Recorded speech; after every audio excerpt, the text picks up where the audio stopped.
Hello and welcome to The Curator on Monocle Radio with me, Fernando Augusto Pacheco. Over the next 60 minutes, I'll be bringing some of the very best interviews and reports from the past week.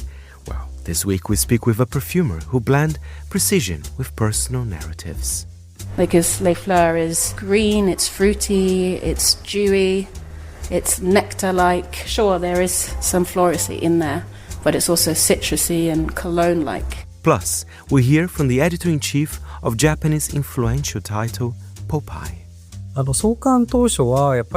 heard that the founding editor was the first person to bring down vest culture to Japan. So in the past, I think Popeye was a medium that introduced American West Coast and European culture to Japan. Now we're more focused on creating the magazine around Tokyo culture.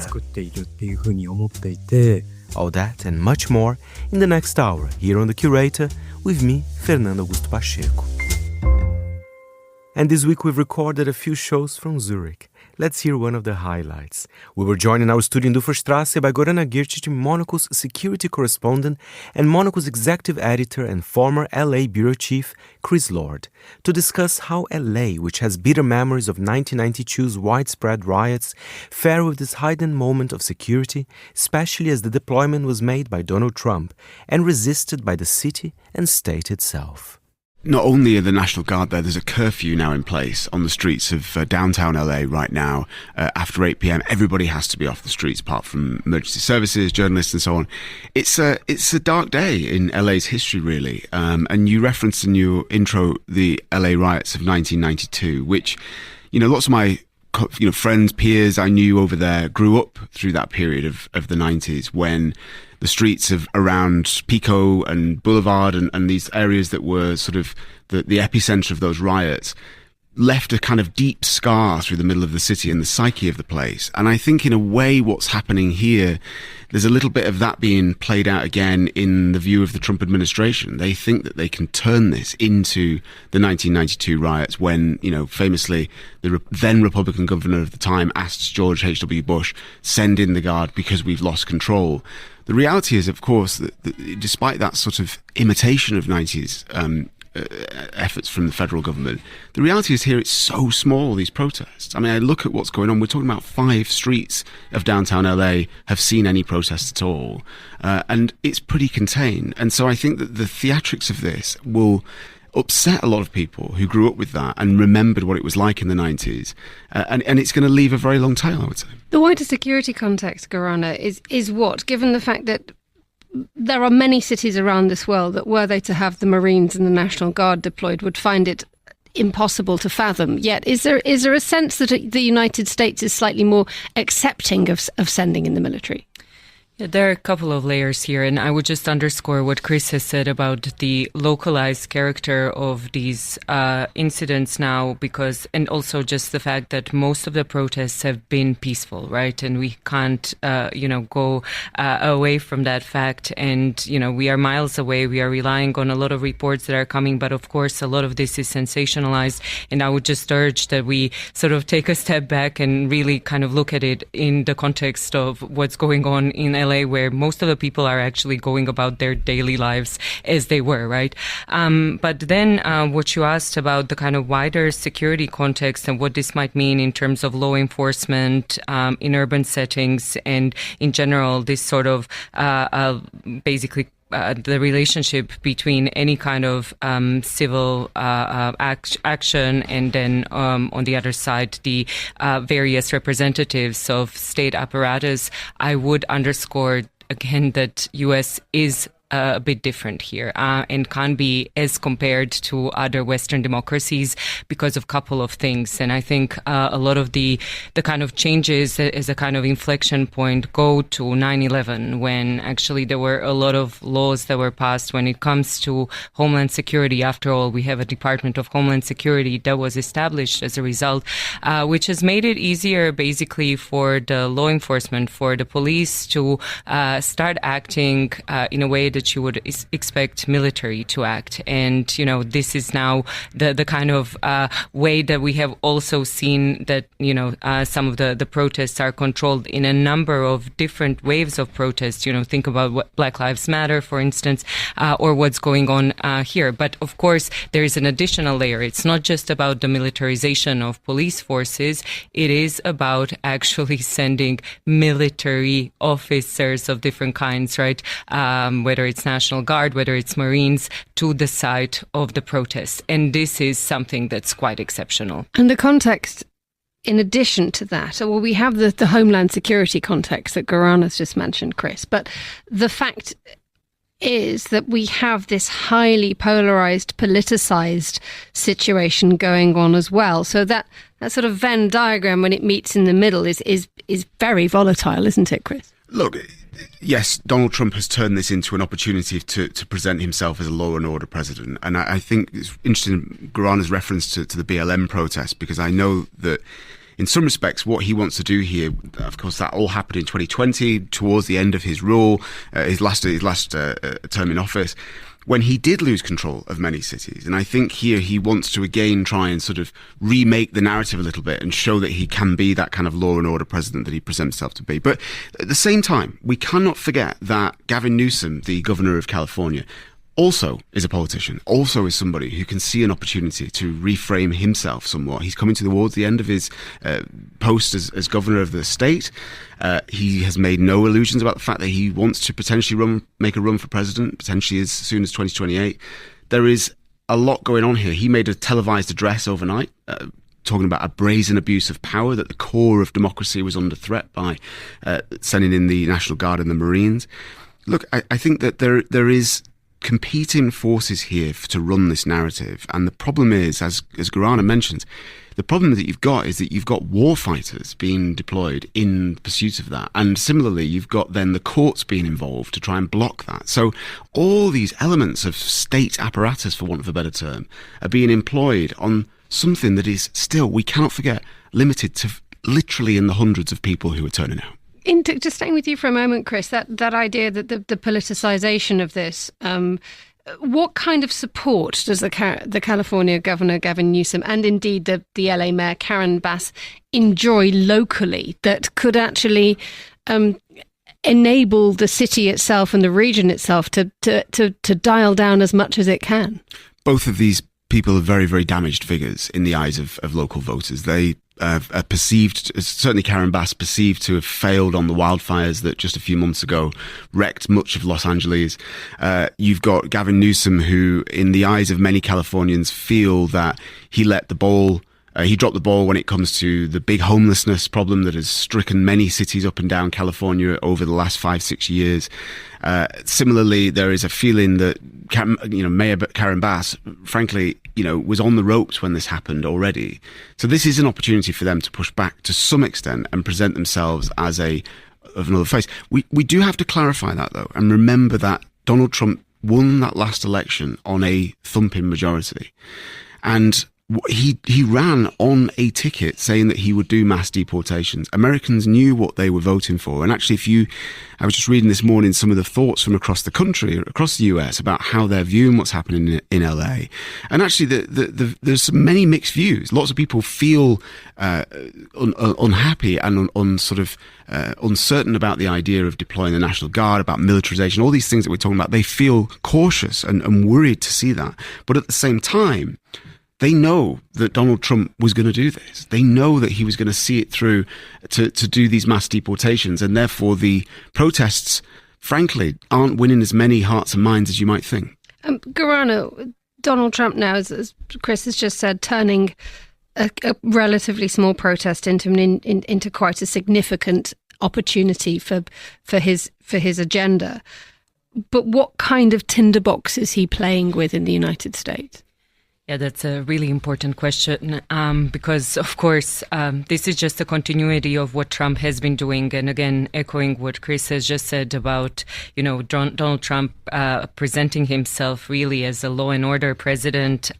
This is just part of that political theater. And you just think about where we were in terms of the news cycle just last week, what we were talking about and where we are today. No one is talking about the big, beautiful bill or his fallout with Elon Musk and so on. Now it's basically, again, scenes playing out very much like those ones in the summer of 2020 when we have these punchy one-liners.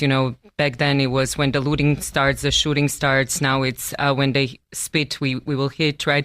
And it's basically this sort of political theater that is very dangerous. It's at the level of political elites, of course. Again, what Chris has said, I would absolutely agree with the idea that now we have two competing sides, right? The Democrats and Republicans in that sort of sense where some of the, potential aspirants for the presidential ticket, like Gavin Newsom in 28, right, are trying to make this almost, inviting a fight to have Donald Trump invoke potentially Insurrection Act, right? But you never know how much it can escalate then and how you will actually de-escalate or get out of that spiral. And then, of course, at the level just of the electorate of whether, again, you are on more D side or R side, for both sides of the political spectrum, this is reaffirming what they thought about the other side, right?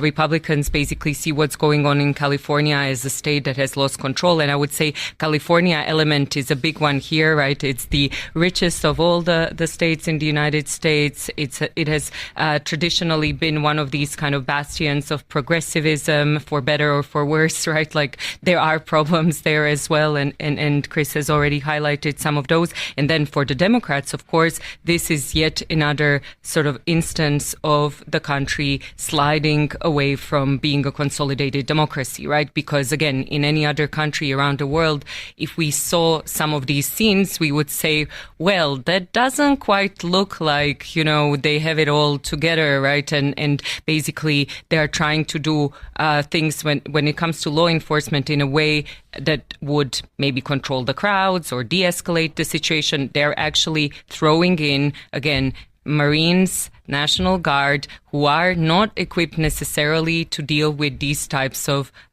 things, right? They are trained to engage in combat, and this is dangerous, right? The kind of potential for this to escalate just with a couple of things going wrong, we can't underestimate that. But again, coming back to the very beginning of our story, this is still very localized, and we should not make it into a story that sees all of California, on fire.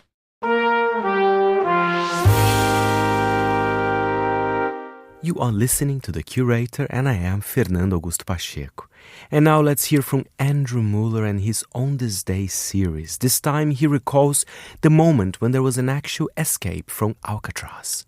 He's in the jailhouse now. He's in the jailhouse now. He's in the jailhouse now. He's in the jailhouse now. No prison gruel has been served at the U.S. Federal Penitentiary on Alcatraz Island in San Francisco Bay since 1963, unless one has some aspersions one wishes to cast upon the food available in the cafeteria of the museum, now open on the site.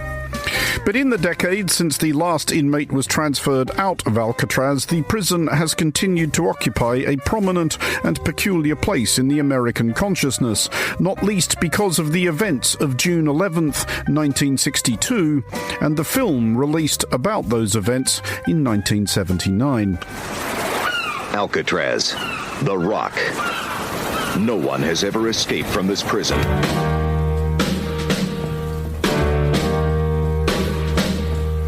Alcatraz Island had been a military installation from the middle of the 19th century and was turned into a civilian prison in the 1930s. It was intended, indeed, to be the prison system's prison, a last resort repository of the worst criminals that the federal justice system had not found a way to hang or electrocute.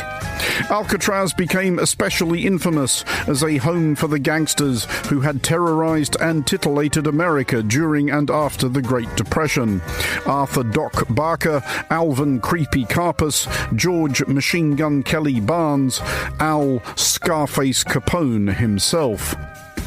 And Alcatraz boasted, threatened and reassured that it was altogether escape-proof, that until or unless the United States decided otherwise, a trip to the island was one way. Even if an Alcatraz prisoner somehow evaded the frequent head counts and regular searches and found their way through the walls, past the wire, around the searchlights and over the fences, they were surrounded by at least a mile of cold water, whipped by treacherous currents. No one has ever escaped from Alcatraz, and no one ever will.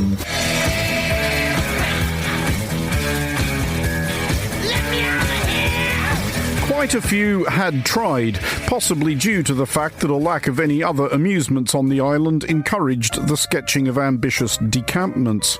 Certainly, the first attempt in 1936 demonstrated that the spontaneous impulse was not a ticket out. Joseph Bowers, an Austrian-born armed robber, was shot dead by a guard as he scaled a fence, apparently at whim. A few others found their teamwork and planning unravelled between the outer walls of the cell block and the water's edge. Doc Barker, one of a gang of 5 who scarpered in 1939, was mown down on the shoreline.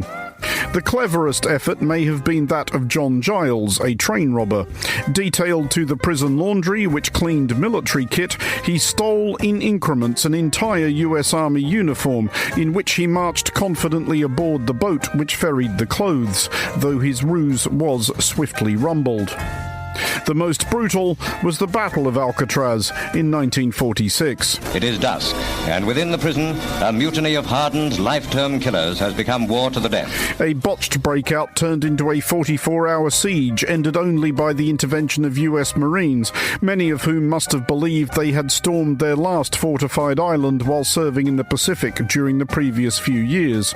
2 guards and 3 prisoners were killed, and 2 of the surviving ringleaders subsequently executed.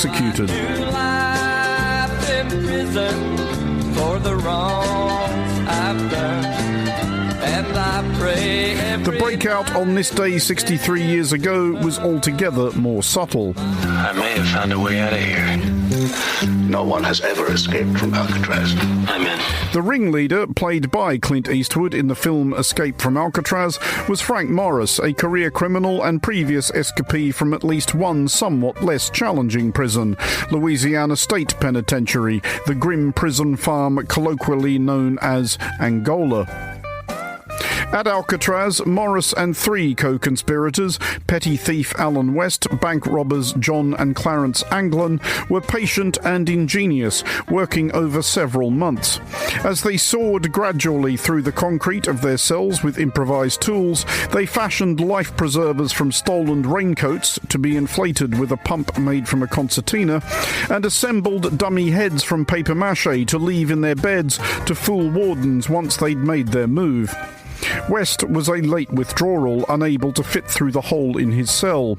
Morris and the Anglins have not been seen from that day to this. The spoon proves mightier than the bars at supposedly escape-proof Alcatraz prison.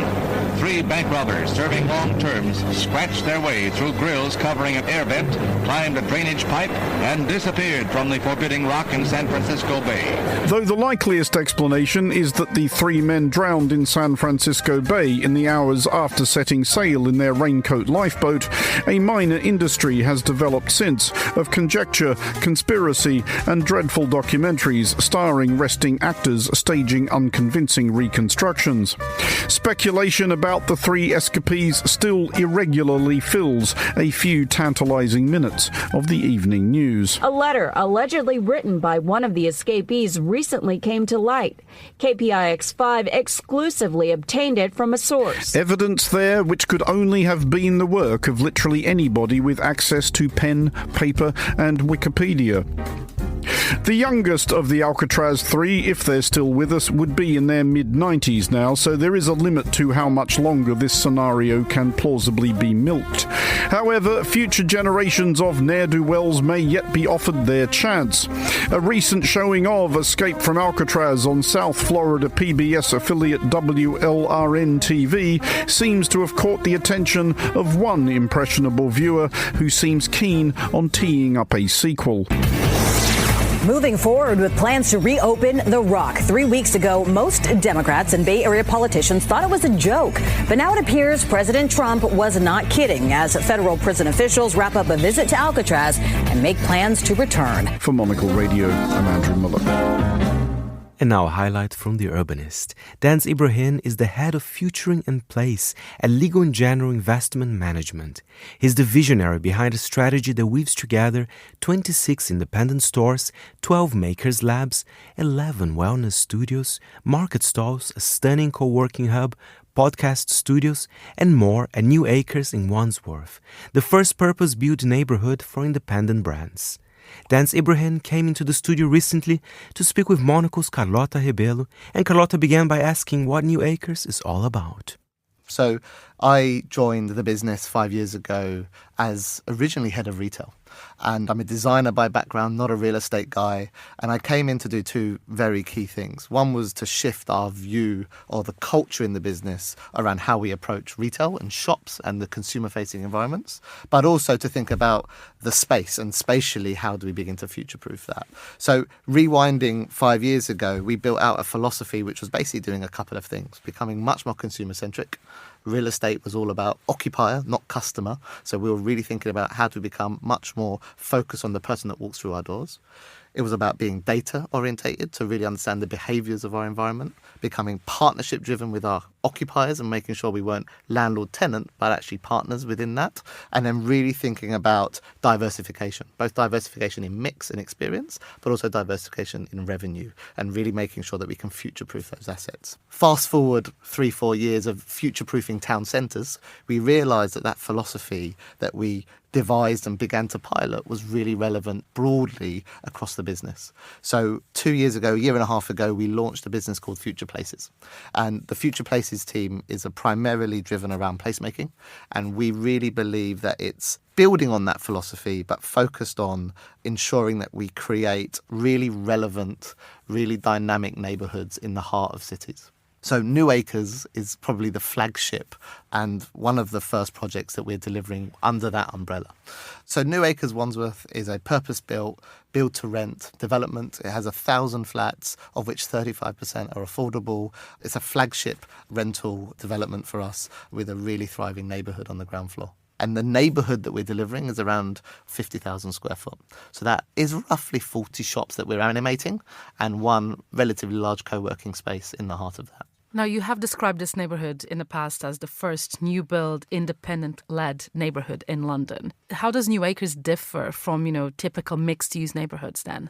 Let's firstly think about who the customer is here. So you've got a resident upstairs that is buying into the story of the environment that they're living in. So this is not just about renting a 2-bed flat. They want to rent an environment that resonates with themselves and their lifestyle. So the neighbourhood that we are trying to create in New Acres was independently led. It wasn't going back to the old way of doing things, which was extremely reactive, saying we have a series of boxes, we need to rent it, because actually that ground floor is the DNA. It's the unique personality of that pocket of city, that development. And how do we differentiate ourselves from other places? It's by creating something unique and different. So the brands for us, we really wanted to focus and celebrate independent brands. So independent to us meant it was a first shop, their second shop, or a relocation. It was really important that those brands believed in what they were coming into in terms of New Acres and really wanted to create something which was civic, democratic, and really outwardly facing. One of the big things for us within retail we've discovered is that the value that it's driving is beyond the box. It is a vertical value. It is driving value to the residents above, and that to us means occupancy, it means retention, so making sure people stay there because they love living there. But also, most importantly, it's got a horizontal value, making sure that these neighbourhoods look outwardly. They have a balance and a blurring of boundaries between the existing communities and this new community that we're landing in the middle of this city. So that is proving to be really important when you talk about independence, when you talk about local business, when you talk about activating public realm. It has this horizontal value, which is really key for us. The description is almost, everything against the traditional agents in the sense of how you fill the spaces. So it makes me wonder about if more developers should take this curatorial approach to placemaking. For us, it was really important to ensure that we had a curated approach to this environment, bringing a team of people that were talking the language of the brand. Because there's one thing saying, I'm going to do this, right? We're going to create an independent neighbourhood, but having a very traditional route to get us there, the brands won't resonate or believe us. So actually what we have to do is ensure the team is engaged and understands that world in order to deliver it authentically. The slight nuance here is that we are Legal & General. We are a long-term investor, so we have a long-term view, and everything that we do is based on two things in terms of future places. It's one, making incredible places for people, and two, ensuring it's future ready, which means to us that it's not about creating something which is a fad for 2-3 years. This has to be sustainable. So the long-term view is really important. So we can, in some ways, afford to create a really interesting narrative to see the longer-term value off the back of it. I'm really keen to hear from your experience and your work over the past couple of years that have culminated into this project. What lessons do you think you've learned so far and that New Acres can inform globally for people who are looking at revitalising a neighbourhood? For me, the biggest important piece was making a strategy a reality. And the only way you're going to make it a reality is by picking a really strong team of designers, curators, editors who understand brand, understand customer, and talk the language of content rather than language of real estate. Because the real estate bit, we understand square footage, rent, rates, yield. We understand that world, but making sure we bring in people who talk the language of our occupiers, understand the lifestyle of our residents and the community around it is really important. So my biggest learning for myself and how we are scaling this across different cities across the UK is to ensure that we find, source and work collaboratively with local creative talent. We're proud to support the craft of journalism. UBS brings you the latest news from around the world.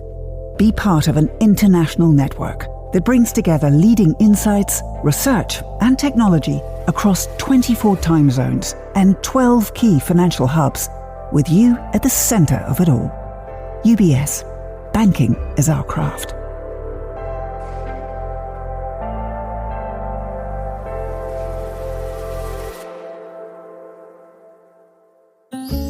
What can you learn in a minute?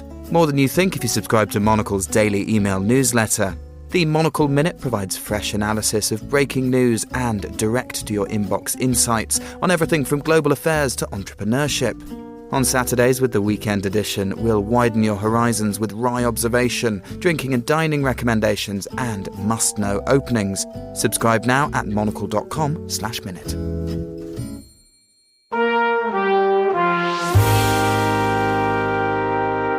And we're back with The Curator. This time we have a highlight from Confet Corner. And we spoke with perfumer Maya Nije, who blends precision with deep personal narratives. I try and take people through the range. Sometimes it's nice to not know so much about what it is you're going to smell. And that's why the photographs, they're an indicator, and so is the name. But what happens when you smell in something that you don't have any visual connection to or anything? And then you just go in with how you feel. And then also, just to try perfumes on your skin. I think Les Fleurs is an interesting example of that. It's named after the Minnie Riperton song. And if people think that they might not be into florals, for example, and I try and challenge them around that. Because Les Fleurs is green, it's fruity, it's dewy, it's nectar-like. Sure, there is some floracy in there, but it's also citrusy and cologne-like. I have the same relationship with vanilla. I can see this scent might have some sort of vanilla base to it. How do you challenge the anti-vanilla lobby? This is also a very good example because, like you say, a lot of people have an idea of what vanilla is, And for me, I've designed a vanilla fragrance in a way that feels familiar to me. So the cardamom is there, the vanilla is there, but it's bolstered up with cedar wood, patchouli to make it earthy, and ambergris and musk.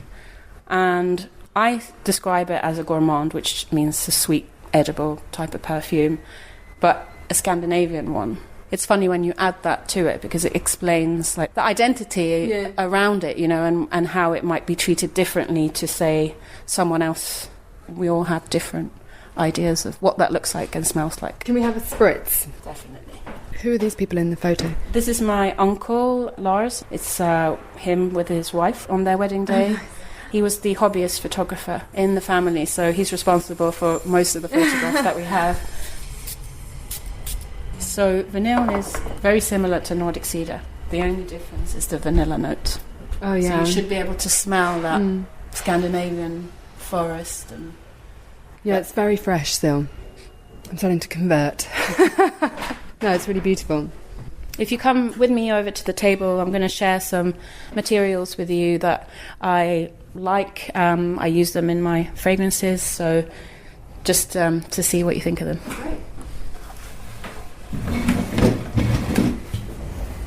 There's a few different raw materials on the table, and I think they're interesting because some of them I've used in a fragrance that I'm working on, and some of them I've chosen because I feel like they maybe represent the changing of the season, for example, and what that could mean to somebody. So this is cardamom in its rawest form, so you can have a smell of that. Oh wow, yeah. Reminds me of my spice cupboard.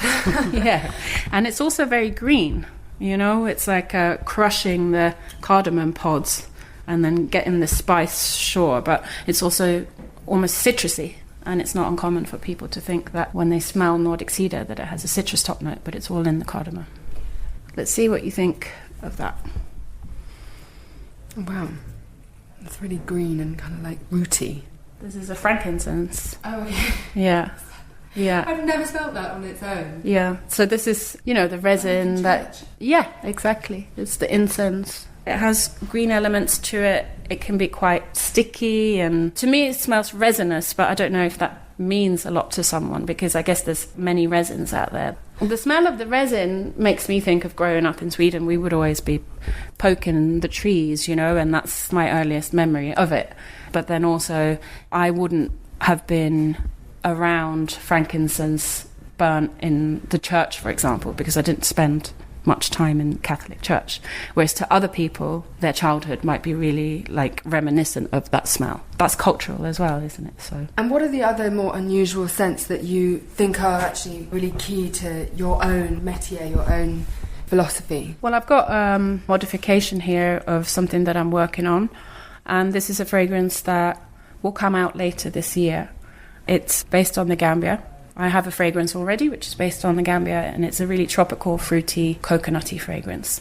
But when I actually really think about how Gambia smells, you know, when I arrive and when I'm moving around and going to visit different family members and so on, it's really like woody and incensey tends to be, and that's the thing that the incense, that's the difference between being in Sweden or in England. That's a very particular smell that's connected to Gambia, and I think anyone that's been there or is from there will know what I mean. And so this is a fragrance that's based on that notion, and it's a smell that I've created that can take you back 2,000-3,000 years back in time. And the photo that I've got also represents that. It's a picture that could be 2 years ago or 2,000 years ago. So is that because people burn incense at home? They burn it at home. They also scent their clothes. You know, they might be carrying incense on them. You can put incense into a pouch and then sort of tie it into your clothes.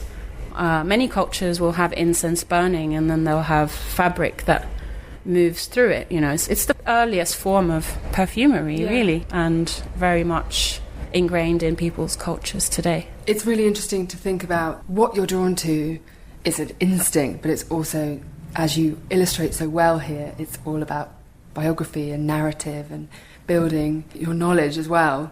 But it's really wonderful to kind of reflect on these moments. I just wanted to finish with this jasmine, because for me jasmine is just such an amazing escapism fragrance. I always feel like I've gone somewhere kind of wonderful. Even if I'm walking down the street in Hackney and I smell jasmine, it kind of transports me. But I wondered, what does jasmine mean to you and how do you use it in fragrance? Jasmine has the most intoxicating effect on me, I think. It's just that magic that it has during this time of the year where you walk down the street and it comes like creeping up and you might not even see it and it's just there. It makes you just want to get more from that smell, and it's very nostalgic. In Gambia at night, you know, it's like super strong and really intoxicating, and so it's just all around us at a certain time of the year, and I wanted to represent that in my range. So I have a fragrance that is called Siren that captures jasmine in bloom. The photograph is of a piece of architecture. So it's La Muralla Roja in Spain.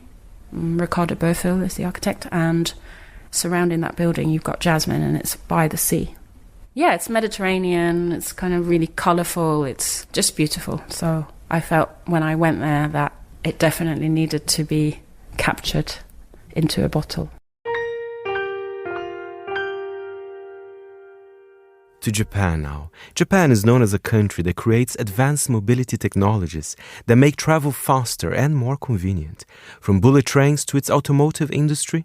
However, a new mobility service is emerging that has nothing to do with speed or convenience. It's a vehicle called Ino that operates at less than 5 kilometers per hour. Monocle's Ryuma Takahashi spoke with the creator of Ino and sent this report narrated by Monocle's Tokyo Bureau Chief Fiona Wilson. Ino is an autonomous mobility vehicle that moves at a gentle walking pace, less than 5 kilometers an hour. At the moment, you'll find Ino in operation at Takanawa Gateway, one of Tokyo's newest, most innovative stations. It's part of the Yamanote Line, the busy overground train line that runs around the city. Ino is a moving platform with room for 3 people. There are no handles and no sign of operating equipment. With its stylish wooden curves, it looks more like a piece of furniture than a vehicle. It might not at first glance seem like an obvious mode of transport, but its creators think Ino can play a role in mobility in the future. We spoke with Ino's creator, Yusuke Shimada, CEO of Gekidan Ino. スローの文字に触れている間は減速します。手すりをお持ちください。Ino is autonomous mobility. That speed is under 5 km per hour. This is the same as walking fast. And its mobility runs only the pedestrian area. Instead of sitting down to ride, stand up and lean back. And mobility's floor is so low, so you can get on and get off anytime, anywhere. As far as the size, it is the same size as a wheelchair. That's why Ino can drive in pedestrian area. And Ino can carry up to 3 people. We choose a multiple person ride so that the riders could communication with each other. This is the best seating arrangement for the 3 people. We have always valued things that people want to touch and lean on. That is why we use the wood.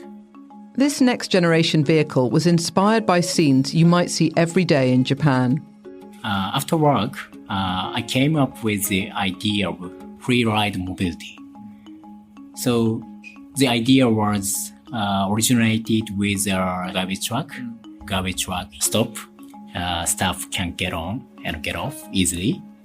So this is our backbone. At first, I did not intend to run at 5 km per hour. We experiment with a 7 km per hour turret truck, fish market or vegetable market. We experiment with a 7 km per hour with turret truck and getting on and off on the university campus. But 7 km per hour is too fast. I was so wrong.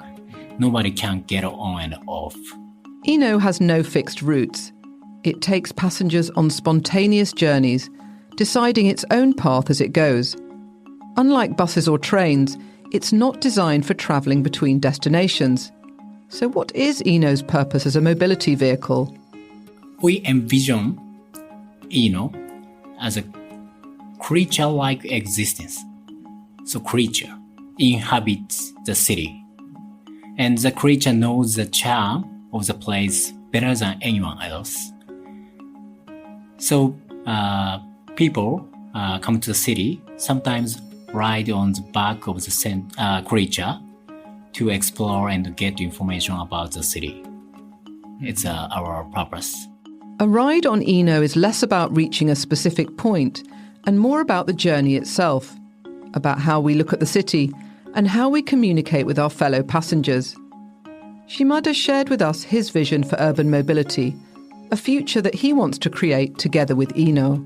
Modern people's movement is purposeful, so they travel from point A to point B, and after that, return home when they have completed their goal and job. But originally, human beings can enjoy wandering, walking, and like side trips. We believe that makes life well. So we think mobility will be more than just a means of transportation. It is not only a convenience, but also a media. They will no longer exist only for the sake of convenience. We would like to redesign the transportation experience in the walking area.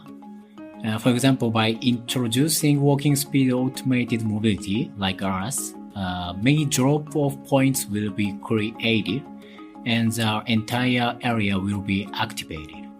We believe that chance encounters and side trip have the value.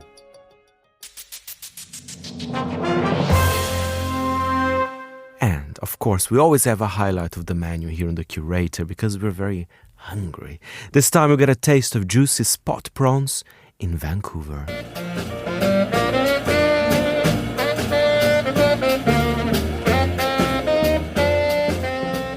Well, this is one of my favorite times of the year, of course. This is such a special fishery, very short from a season point of view, late May until halfway towards the end of June. Really a fishery that sort of celebrates the beginning of the seafood season on the West Coast. Halibut really starts it, spot prawn really sort of anchors it, and then of course we look ahead to wild salmon and all kinds of other delicious things that we are very fortunate to have here on the West Coast. There's 4 spots on the shell, so that we call them spot prawns literally.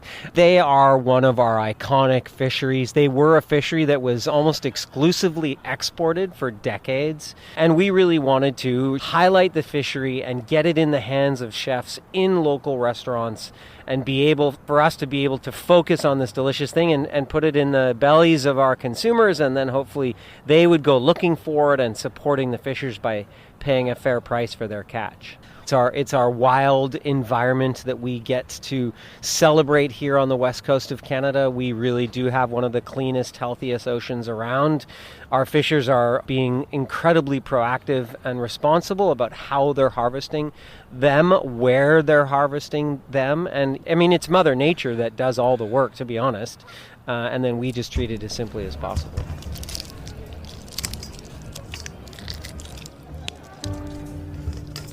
While some spot prawns are being topped around us, we're chatting at Fisherman's Wharf shortly before Ned's cooking demo in front of 500 at the Spot Prawn Festival, put on by the Chef's Table Society and Pacific Prawn Fishermen's Association. I like them raw, I like them poached, I like them grilled, I like them fried, I like them all kinds of different ways. You know, the great thing about living in Vancouver is that, I mean, I call my food globally inspired and locally created. And so it's all about taking flavors from all over the world and sort of marrying it with our ingredients. One of my signature dishes that I'm celebrating today is a spot prawn taco with a lime honey miso vinaigrette and some crispy wontons, really inspired by the Japanese influence here in Vancouver that has been here for generations. Of course, we're talking about fresh spot prawns. There are frozen at sea spot prawns that are world-class quality too that we could enjoy all year long, but it really does taste better when it's consumed here in our own backyard.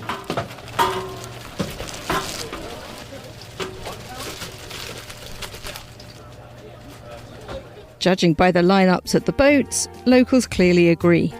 Weighed out in front of them, and still squirming, The spot prawns are bought live and prepared quickly. Once it dies, an enzyme in its head will start to break down the body. For Ned, this trap-to-plate provenance, including never harvesting ones with eggs, is everything.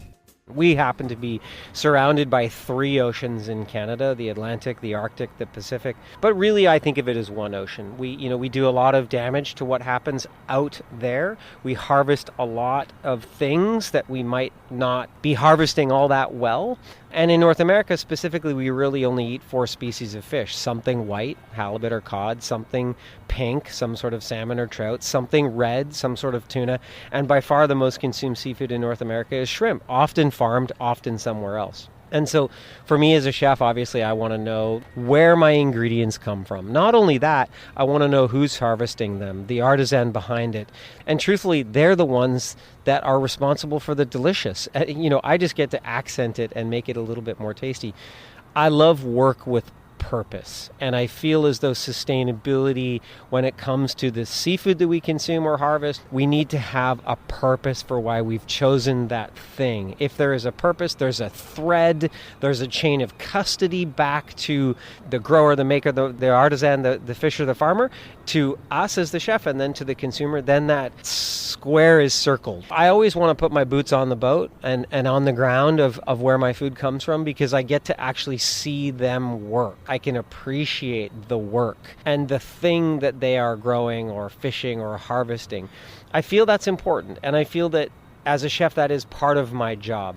I'm being beckoned, so I should get up there soon. The prawns are calling me. So there you go, friends. BC spot prawn tostadas, crushed avocado, lemon miso. That looks awesome. It looks incredible. I mean, come on. It looks fantastic.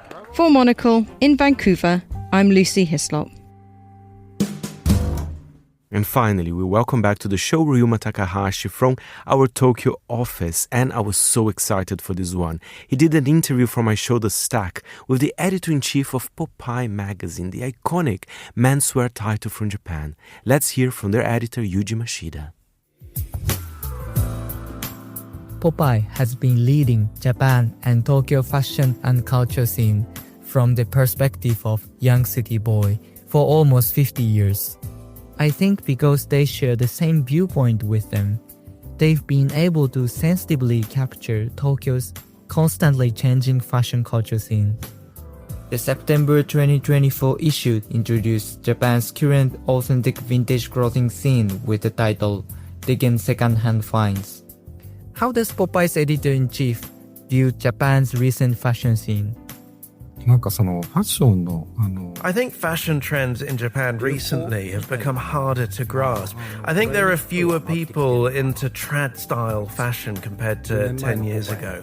On the other hand, street-style fashion is making a comeback in Harajuku and Yura Harajuku areas. Also, there are young people who are interested in Korean fashion brands. Second-hand clothing is overwhelmingly popular now.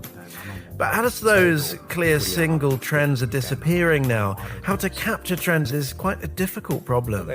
So in the end, I feel like Popeye should be made from things around us. Still, I don't think Popeye can stay the same city boys that everyone imagines forever, as it will change. I think magazines should change with each era. Popeye has changed with Tokyo's cultural transitions through the ages. However, Japanese print magazine industry, including Popeye, stand at the crossroad in the wave of digitalization. The cover of Popeye's June 2025 issue, 大人になるって悪くない, Being adult isn't so bad, even includes the subtitle, いくつになっても成長しないシティボーイたちへ, to city boys who never grow up no matter how old they get. How does Popeye itself view the changes in the magazine industry in Japan? I think in Japan, paper magazines probably sell overwhelmingly better than digital versions. Japan has this unique distribution system, like publishing distributors that have power between publishers and bookstores, and a resale price maintenance system where publishers can set retail prices for magazines. Because of this, I think there are more bookstores compared to overseas. When I go abroad and look at magazine stands, they've gotten thinner, and there's definitely a sense that print magazines are declining. I hear that overseas subscriptions are more common, but in Japan, subscriptions aren't very popular. Most people buy at bookstores, and I think that's a very good thing. There's a really good small bookstore in my neighborhood too, but if places like that disappear, there won't be places in town to pick up culture.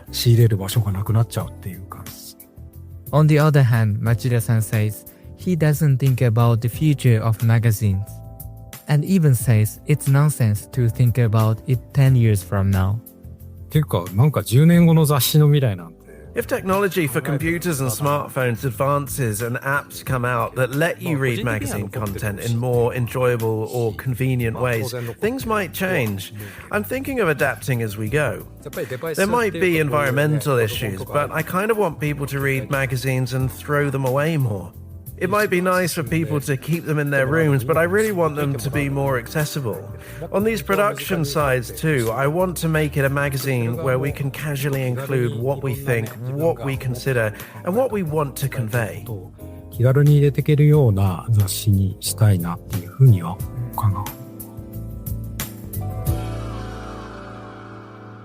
And that's all we've got time for this week's edition of The Curator.